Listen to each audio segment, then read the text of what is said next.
Oke, kita masuk ke langkah yang ketiga. Kalau sudah ditentukan tadi, apa fokus kajian yang unik, kita cari literatur. Atau yang disebut sebagai meninjau pustaka terkini. Kita cari state of the arts-nya. State of the arts itu adalah apa kajian terbaru terkait tema yang akan kita bahas. Bagaimana caranya? Kita cari di Google Scholar. Google Scholar masuk, kemudian search. Misalnya tadi euthanasia, hak euthanasia di Indonesia.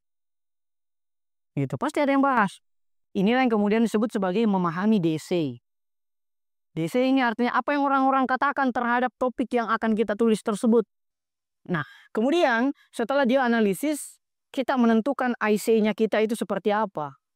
Nah, dari memahami DC, menentukan IC-nya kita temukan kesenjangan. Oke, kesenjangan itu adalah adanya gap. Ini yang paling penting.